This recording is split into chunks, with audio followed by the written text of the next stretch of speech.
आइए शुरू करते हैं दोहा द्वितीय। राम काजु सबु करहि तुम है, बल बुद्धि निधान। आशीष देई गई सो हर्षि, चलेउ हनुमान।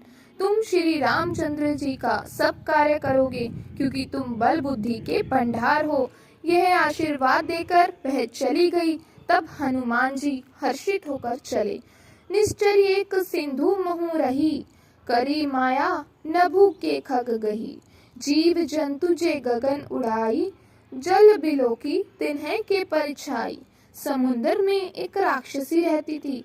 वह माया करके आकाश में उड़ते पक्षियों को पकड़ लेती थी। आकाश में जो जीव जंतु उड़ा करते, वह जल में उसकी परछाई देकर गही चाह सक सो न उड़ाई। एही विधि सदा गगनचर खाई। सोई छल हनुमान कह कीना, तासु कपटू कपि तुरत ही चीन्हा। उस परछाई को पकड़ लेती थी जिससे वे उड़ नहीं सकते थे, जल में गिर जाते थे। इस प्रकार वह सदा आकाश में उड़ने वाले जीवों को खाया करती थी। उसने वही छल हनुमान जी से किया। हनुमान जी ने तुरंत ही उसका कपट पहचान लिया। ताही मारी मारुत सुत बीरा, बारिधि पार गयो मति धीरा। ताहा जाई देखी बन शोभा, गुंजत चंचरीक मधुलोभा। पवन पुत्र धीर बुद्धि वीर, श्री हनुमान जी उसको मारकर समुन्दर पार कर गए। वहां जाकर उन्होंने वन की शोभा देखी। मधु के लोभ से भौरे गुंजार रहे थे। नाना तरु फल फूल सुहाए, खग मृग बंद देखी मन भाए। सैल विशाल देखी एक आगे, तापर धाई चढ़े उभय त्यागे। अनेकों प्रकार के वृक्ष फल फूल से शोभित हैं। पक्षी और पक्षियों के समूह को देखकर तो वे मन में बहुत प्रसन्न हुए।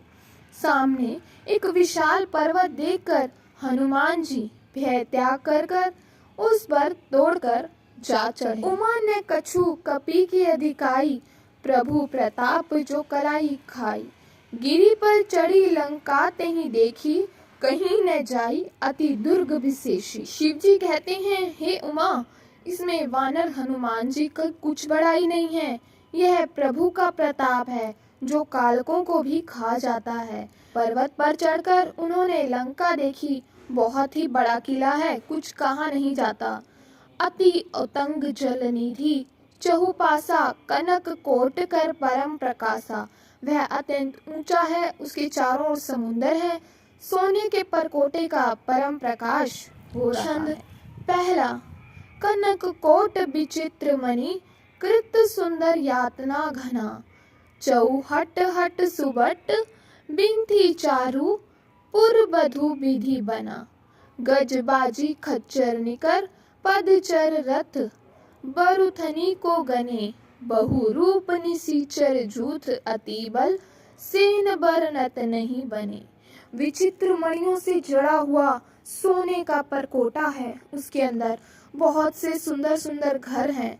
चौराहे, बाजार, सुंदर मार्ग, गलियां हैं। सुंदर नगर बहुत प्रकार से सजा है।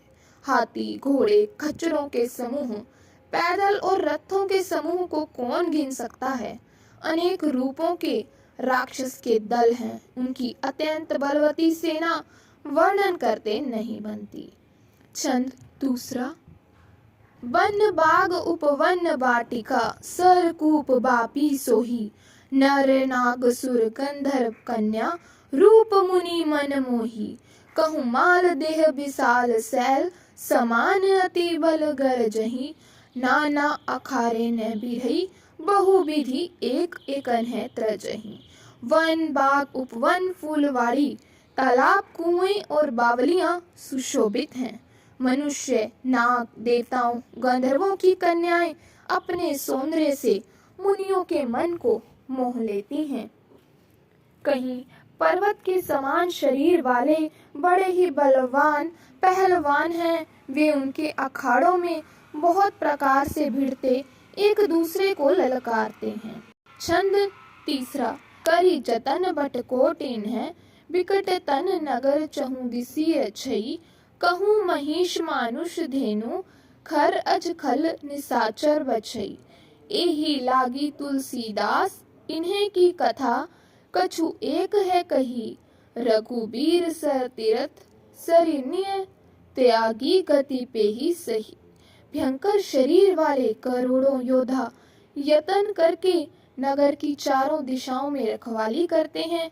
कहीं दुष्ट राक्षस भैंसों मनुष्य गाय को खा रहे हैं। तुलसीदास इनकी कथा इसीलिए कुछ थोड़ी सी कही है कि ये निश्चय ही श्री रामचंद्र जी के बाण रूपी तीर्थ में शरीर को त्याग कर परम गति पावे। बोलिए बजरंग बली की जय।